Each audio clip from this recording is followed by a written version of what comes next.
So, Fire of Love sounds like it would be a romantic comedy or a romantic drama type film, but no, this is actually a documentary. Well, it's a documentary that's kind of about a romance. It's about these two volcanologists called Katya and Maurice Croft, and they basically fell in love with volcanoes. They hook up, they become a couple, and they're brought together with their love of the volcanic. And unfortunately, for those who know the story of them, they died doing what they love. While they were investigating, a volcanic eruption, they were swept away and both killed in their work. And the film kind of admits this right away. Like, basically, it's very upfront that the film you're going to watch is about two people who died doing what they love. But you get to learn all about how they came to be, what they love about it. And this film tries to be... I love the spirit of this film by trying to be all-encompassing, of trying to figure out everything about this married couple and try to track down every little bit of footage that they can find of them and every speck of information, to get a complete picture of this volcanologist couple. And director Sarah Dosa does an amazing job trying to assemble this. Like, she uses animations to fill in like the blanks just enough, and it feels like subtle enough with like kind of like cutout animation where it's not too imposing. She uses old footage, old photos, and she puts it all in the 4:3 aspect ratio. So there's never a moment where we're kind of like taken out of it. We're always, locked in within like this type of story and looking at all this archival footage of them. And we get to learn more, not just about like their work and the volcanoes that they observed, but also Katya and Maurice as characters. Because we learn that like Katya is more obsessed with like the details of how volcanoes affect the earth. Like, she's fascinated by wildlife and like, the little, how rocks change and like just little aspects to consider, while they establish Maurice as someone who's more interested in the bigger aspects of the world. How does like the volcano affect the rest of the earth on a grander scale? And they combine forces to film, they basically kind of go like the Jacques Cousteau route of just filming anything they can with volcanoes and exploring and learning more about them. And it's fascinating, like, because like in the same way that this is, I watched this through like National Geographic, and although I think it's through like Neon, who's the distributor. Anyway, National Geographic, I believe it was last year, they also did a film on on Jacques Cousteau, that highlighted his drive for making nature documentaries that meant something and had an impact on the world. And that's very much what Katya and Maurice are trying to do with their work. You can tell that they do care a lot about the world, but are kind of disillusioned by it as well. They established fairly early on that they were heavily involved with political activism.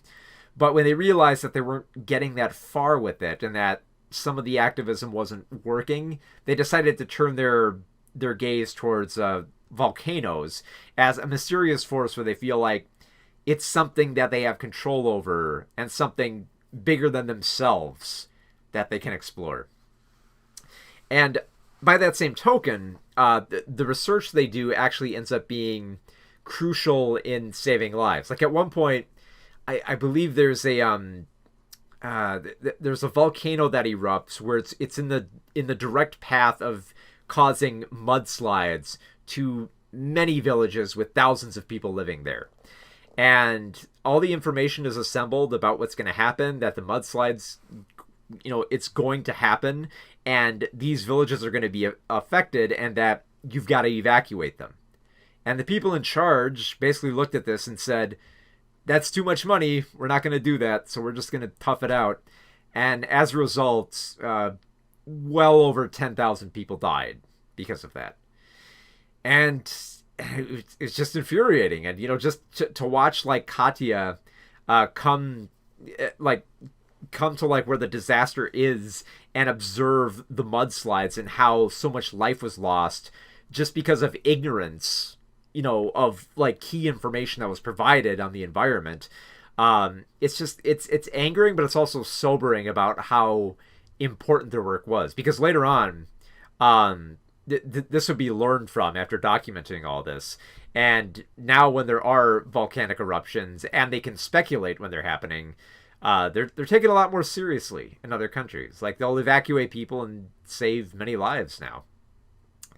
Uh, the film bounces between like the exploration of exploring volcanoes and the media perceptions of Maurice and Katya, that it creates this kind of like complete picture that's more interesting from the perspective of the scientists more than just their work in volcano activity, which I think makes the film much more interesting, because like it, it it's kind of between like like a biography and an exploration on like scientific research on volcanoes. And if I had to choose between whichever one it's closer to, it's definitely on the side of like a biographical film about this, these two scientists and their life's work.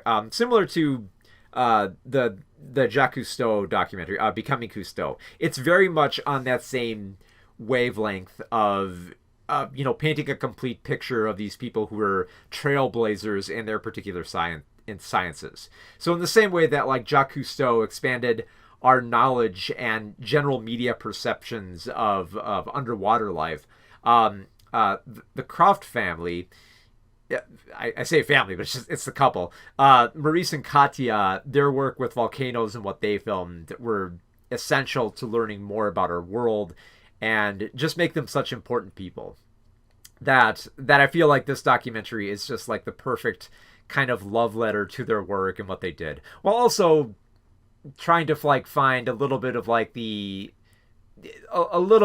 absurdity and a bit of a grander perspective of how their media appearances are portrayed and how they interacted with the camera, and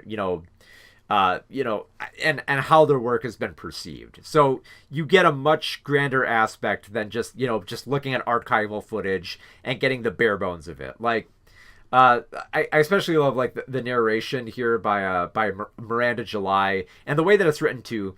It does criticize them a bit for, like at one point they show some archival footage that that the director is clearly questioning, like, okay, why is this here? Well, why did they film this, and how did they film this, and why were there different takes of this?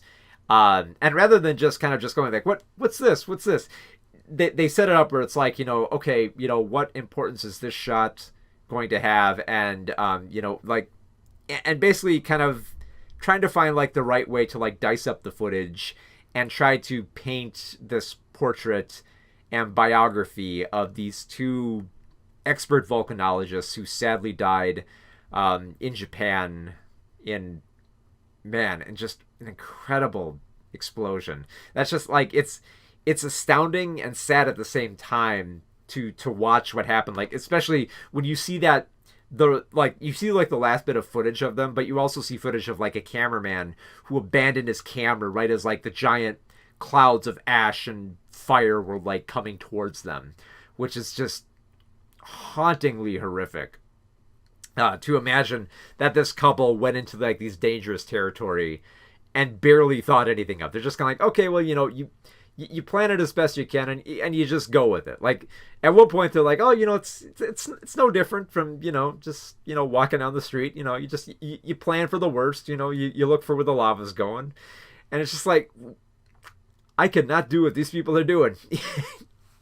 And you're just impressed with just their determination and their love that just kept them going and just exploring more and understanding everything there is about the world and volcanoes, which continued to be unpredictable and just full of surprises that it's just fascinating to just be along with them on this journey for how like short a time that they were on this planet. You get the feeling like if that volcano didn't consume them, they would still be doing as much work as they could.